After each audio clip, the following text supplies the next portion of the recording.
Continuamos nuestro estudio del movimiento neopentecostal después de haber visto ya su origen y desarrollo y de haber empezado a ver sus ideas principales, especialmente las que tienen que ver con el Espíritu Santo y las doctrinas derivadas del pentecostalismo, de donde viene mucho del movimiento neopentecostal. Ahora pasamos a otra doctrina u otra enseñanza. La teología de la prosperidad. Es probablemente la enseñanza más característica, más distintiva del movimiento pentecostal y también la más debatible. Es la que más objeciones ha recibido de parte de los críticos, de parte de los analistas y es la que más se promueve. La verdad es que identifica al movimiento pentecostal esta doctrina. Está metido en todos lados, está en las prédicas, en las enseñanzas, en los eventos.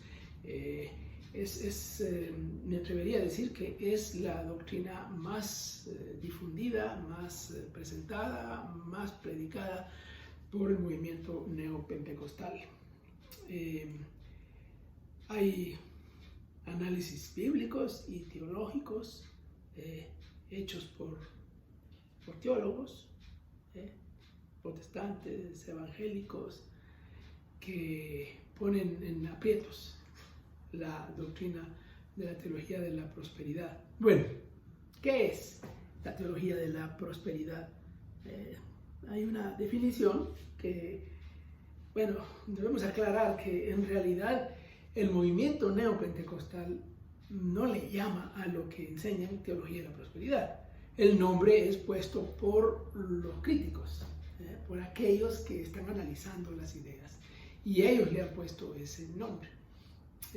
Sin embargo, aunque no hay énfasis teológico en el movimiento neopentecostal, sí hay argumentación, hay teología detrás de esto.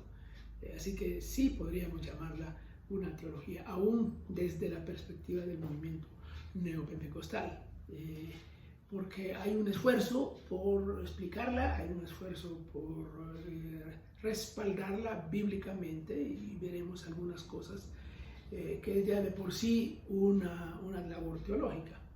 ¿Qué es? ¿Cómo se define teología de la prosperidad? Mucho de esto viene de las propias explicaciones y las propias prédicas, digamos, de los que la enseñan. La teología de la prosperidad se definiría como aquella doctrina que sostiene y afirma la enseñanza bíblica de que Dios ha prometido de manera certera la prosperidad material a sus hijos, que son fieles, que tienen fe y que la expresan especialmente cuando dan ofrendas. Se enseña también que la pobreza es señal de pecado y está en contra de la voluntad de Dios. Bueno, hay matices, hay grados. Algunos enseñan más radicalmente esto, otros lo enseñan más moderadamente, pero se puede decir que este sería el concepto básico de la teología de la prosperidad. ¿Cuál es la base doctrinal, la base bíblica de esta doctrina? Bueno, una base que es así un poco amplia, genérica, se usa como base bíblica el ejemplo de personajes bíblicos, principalmente del Antiguo Testamento, tales como Abraham y los patriarcas, Job, David, Salomón y otros más. Se afirma que la riqueza y la prosperidad de estos personajes se debieron a su fidelidad a Dios, porque eran creyentes fieles. Por tanto, de ahí está el salto. Ese debería ser el patrón para todo creyente hoy en día también. Bueno, se salta a la conclusión de que todo creyente que es fiel, pues especialmente con las ofrendas, será prosperado. Bueno, es así como fueron prosperados estos personajes bíblicos. Bueno, es una argumentación que para muchos suena convincente, pero para la mayoría suena un argumento muy, muy jalado, ¿no? Forzado y un poco flojo también.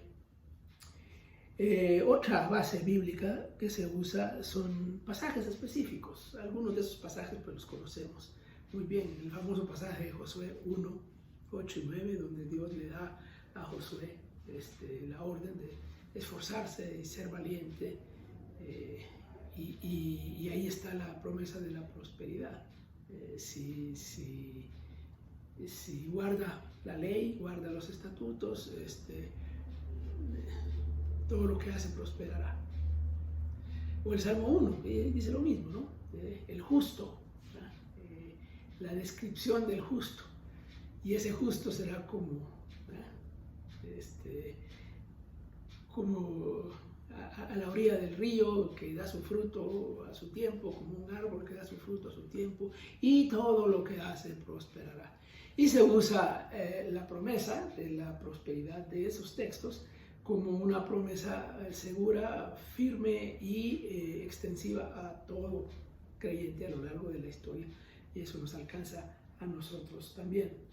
También está el famoso texto de Deuteronomio 28, en donde de hecho están dos partes, ¿no? Una parte de las bendiciones y la prosperidad y otra de las maldiciones. Y todo vinculado con la obediencia a la ley. Pues se usa la parte donde está la prosperidad. Si haces esto, el Señor te prosperará todo. Y ahí hay un detalle de las cosas que son prosperadas, prácticamente todo. Tiene que ver con la cosecha, tiene que ver con temas agrícolas, tiene que ver con los ganados, tiene que ver con los hijos, tiene que ver, y se usa eso de manera extensiva, interpretándolo para nosotros hoy aquí también. El libro de Proverbios se usa. Ustedes saben que el libro de Proverbios incluye muchas cosas que tienen que ver con la diligencia, con el trabajo arduo y la prosperidad, en contraste con la haraganería, la indolencia que llevan a la pobreza. Bueno, eso se enseña como parte de la teología de la prosperidad. Bueno, es interesante notar que la mayoría de los textos que se usan y de los argumentos que se usan vienen del Antiguo Testamento, en donde se seleccionan justamente aquellas partes, aquellos textos que son más cercanos, que son proclives, que prácticamente defenderían la postura de la teología de la prosperidad. En el caso de la persona de Jesús, es curioso, se enseña que Jesús, por ejemplo, no fue tan pobre como se ha enseñado, que en realidad no fue tan pobre. El hecho de que hubiera un tesorero, por ejemplo, en el grupo que llevara el dinero, es señal de que había suficiente dinero como para tener un tesorero. ¿Recuerdan? Judas era el tesorero. También se habla de que el oficio de José, carpintero, y probablemente de Jesús también, antes de su ministerio, era un oficio de clase media, por así decirlo. No era de pobre realmente. Se dice que cuando Jesús nació en un mesón, allá en Belén, en un establo de un mesón, no es porque José y María no tuvieran el dinero para pagar el mesón, para pagar una habitación, digamos, sino porque estaban llenos y que no había lugar. Entonces, se interpreta, claro, algunas de estas interpretaciones tienen una cierta validez, pero de ahí se salta. Bueno, entonces ahí está, ¿no? La pobreza no hay que exaltarla ni siquiera en la persona de Jesús. Bueno, vamos a dejar ahí esto y seguiremos con el tema, porque el tema sigue y vamos a hablar de los conceptos principales de la teología de la prosperidad en el movimiento neopentecostal. Pero por ahora lo dejamos aquí.